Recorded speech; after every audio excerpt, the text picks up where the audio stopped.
What we're doing here is slightly unusual.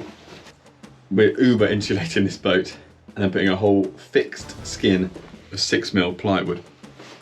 The reason is these surfaces are awful. Like, they're so lumpy. The glass, these, what are they called? I knew the name. I used to know the name. Kelly, stick the name here in writing now. Okay, see what we did. Clever. So these things that reinforce the deck and the hull and something we screw into are lumpy as monkeys. Look at that. How am I supposed to fix a nice surface onto things like this?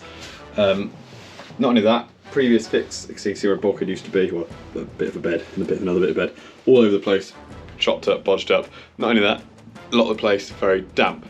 You know, the glass is all this and stuff. So that's not quite so bad. That wasn't a good example of damp. So what we're doing, decision I took a while back, was let's create like a whole nother skin. And that's what you can see in the other cabins. Kelly, cut to footage of other cabins.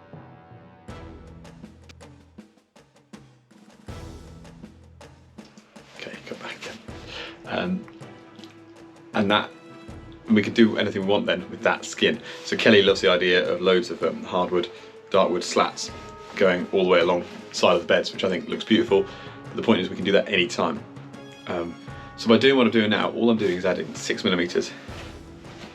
So reducing the size of the room by 6mm and putting this smooth, even skin over everything, which we can then build on, work on, add to later. And things I'm doing, as you've seen in the other rooms, make sure we've got the cutouts for any access to any fixings. Basically anywhere where there's a hole through the hull or the deck, I want to be able to see it all the time. Just want to take off a little cover panel, there it is, I can visually inspect it and know that there's no leaks or anything like that going on. So yeah, that's the sort of thinking behind this second skin. Not to mention the fact that we've actually literally got 2 layers of insulation. So at some point in the boat's history, someone put all this on. They put a load of foam in here, 25mm, 1 inch, in between each of these I can't remember the name, bearer thingy-jigs. And then they put a layer of fiberglass on it. It must have taken them ages to do. And I think that's a flotation thing, which makes sense because I know part of our history when she used to work as a charter day boat out of Victoria Albert Harbour docks in South Africa, Cape Town. I think she ended up not being able to do that anymore because she no longer met safety requirements, and I think there was a lot of work done. I think there was a point when he was going out with like massive buoyancy bags in the stern cabin and the bow cabin, and literally they couldn't use those space at all. They were just full of air inside bags. And I think a lot of this could be left over from that effort to make the boat buoyant, which might make sense, which in itself is quite interesting. But for us it's insulation, and what we've ended up doing all through the boat, so that 25mm, then we've got a layer of glass, and then we've got another 25mm which I'm going to put in behind this, and then we've got our skin. And it's February now, and I'm just watching one of my favourite YouTube bloggers, Sail Life, Athena, they're the neighbours, and like watching them and seeing the condensation issues they're having. And we've lived on boats 10 years and we know about that. Like, as soon as you've got more than one person, once you've got a second person, once you start cooking properly and boiling water and showering and stuff, there's just moisture everywhere. So this proper insulation, I'm really excited about it. Even though the fact our eventual plan is, to go into warm waters and do the whole tropics thing, this means the boat's set to go anywhere. And not only that, it'll help in the warm climates and help keeping the boat cool if we do put air conditioning and things like that. So it all seems like a lot of overkill, but it's going to end up with a really, really well insulated, cosy, comfortable, like a house type boat, which has always been the battle, always been what we're trying to work towards with this whole thing, and then all this plywood completely sealed with 2-pack epoxy everywhere, just this paint, it's just going to completely seal everything up, make it toasty and warm. So that's the sort of justification behind a lot of the process we're going through right now, and the thought process about why I'm doing this.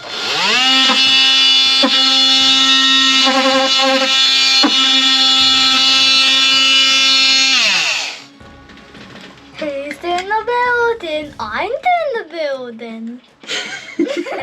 It's pretty cool when you realise that your kids have crossed over to being useful and capable individuals. This job suits our son perfectly, cutting and fitting insulation boards.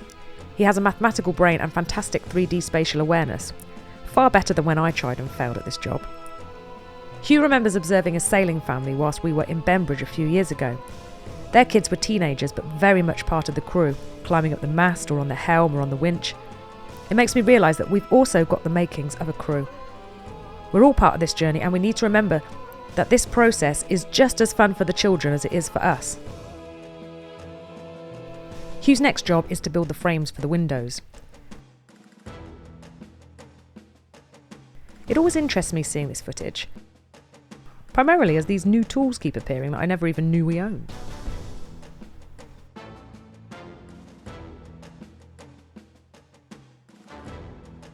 This is such a rubbish, like, fiddly ass job. But anyway, you gotta bear in mind, like, this absolute mess that this is. Take the frame out for a second. All this, the mess of this. And, I mean, this board, well, the first board they put in, it just wasn't even square. So it's like, even anyone putting a frame around it, it's just gonna look naff from day one. It's just, look at that. Anyway, believe it or not, that window, right, only looked as bad as these two windows did. Like, all that surface there, here, on the back there, rebuilt all that. Rebuilt the surface. And then, so it's like, it's making the best I can of what was initially a bad job. And I think that's, given how it was, I think that's pretty tidy, and eventually it's going to have a, like a hard, you know, like a dartwood, hard wood trim all the way around it as well. I should really set it off nicely.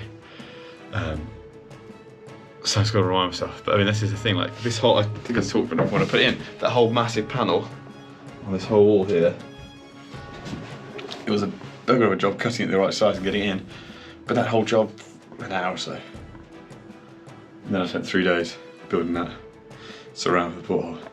This one here, I've learned a bit more now, I know what I'm doing. I'm hoping to get the bulk of it done today. I mean, I spent 2 days gluing up and preparing the frames. But, so, and then once you paint it and trim it, it's going to take a whole week to get it all to that, looking like that.